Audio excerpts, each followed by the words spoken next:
ஓம் வாராகி சரணம். செல்வம் பெருக கிரிவலம் எப்படி செல்ல வேண்டும்? பௌர்ணமி என்றதும் அனைவருக்கும் நினைவில் வருவது கிரிவலம் தான். எந்த கோயிலாக இருந்தாலும் அந்த கோவில் மலை பாங்கான இடத்தில் இருக்கும் பட்சத்தில் அந்த மலையை சுற்றி வருவது தான் கிரிவலம் என்று கூறுவோம். அதுவும் குறிப்பாக பௌர்ணமி தினங்களில் தான் இந்த கிரிவலத்தை மேற்கொள்வார்கள். பௌர்ணமி தினத்தன்று இந்த பிரபஞ்சத்தின் சக்தி என்பது அதிகமாக இருக்கும் என்பதால் அன்றைய தினம் கிரிவலம் வருவது என்பது மிகவும் சிறப்புக்குரியதாக திகழ்கிறது. இதில் மிகவும் பிரசித்தி பெற்ற கோவிலாக திகழ்வது திருவண்ணாமலை. பௌர்ணமி என்றாலே அம்மன் ஆலயங்களிலும் சிவபெருமான் ஆலயங்களிலும் மிகவும் விசேஷமாக பூஜை வழிபாட்டு முறைகள் நடைபெறும். இதோடு மட்டுமல்லாமல் மலைப்பாங்கான கோவில்களில் கிரிவலம் வரும் பழக்கமும் இருந்து வருகிறது. அதிலும் குறிப்பாக வெள்ளிக்கிழமையோடு சேர்ந்து வரக்கூடிய பௌர்ணமி என்பது மிகவும் விசேஷகரமாக திகழக்கூடிய ஒன்று. மகாலட்சுமிக்கு உகந்த நாளான வெள்ளிக்கிழமை வரக்கூடிய பௌர்ணமி தினத்தன்று நாம் எந்த முறையில் வழிபாடு செய்தால் நம்முடைய வாழ்வில் செல்வ வளம் பெருகும் என்று தெரிந்து கொள்வோம்.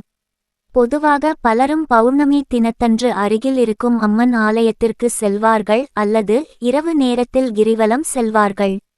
இதில் குறிப்பாக திருவண்ணாமலை என்பது மிகவும் பிரசித்தி பெற்றது. இவ்வாறு நீங்கள் கிரிவலம் செல்வதற்கு முன்பாக வீட்டில் இருந்து கிளம்பும் பொழுது ஒரு சிறிய பேப்பரையோ அல்லது கவரையோ எடுத்து அதில் உங்கள் வீட்டில் இருக்கக்கூடிய மஞ்சள் தூளை எடுத்து போட்டுக்கொள்ள வேண்டும். சிறிதளவு இருந்தால் கூட போதும். இதை அப்படியே மடித்து உங்களுடைய சட்டை பாக்கெட்டில் வைத்து கொள்ளுங்கள். பெண்களாக இருக்கும் பட்சத்தில் பர்ச்சில் வைத்து கொள்ளுங்கள். இப்பொழுது நீங்கள் வீட்டை விட்டு கிளம்பி கிரிவலம் செல்லலாம். கிரிவலம் முழுவதும் சென்று முடித்த பிறகு வீட்டிற்கு வந்து அந்த மஞ்சளை எடுத்து மறுபடியும் உங்கள் வீட்டில் இருக்கும் மஞ்சளுடன் கலந்து வைத்து கொள்ளுங்கள். இப்படி செய்வதன் மூலம் செல்வ வளம் நமக்கு பெருகும். கிரிவலம் செல்பவர்கள் இந்த வழிமுறைகளை பின்பற்றலாம். கிரிவலம் செல்லாதவர்கள் அல்லது செல்ல இயலாதவர்கள் எப்படி செய்யலாம் என்பதையும் தெரிந்து கொள்வோம். வெள்ளிக்கிழமை மாலை 6 மணிக்கு மேல் உங்கள் வீட்டின் மையப்பகுதியில் ஒரு ஸ்தூலை போட்டு கொள்ளுங்கள். அதற்கு மேல் உங்கள் வீட்டில் இருக்கக்கூடிய சிவலிங்கம் நந்தி இருவரையும் எடுத்து வைத்து கொள்ள வேண்டும். கிழக்கு முகமாக பார்த்து எடுத்து வைத்து கொள்ள வேண்டும்.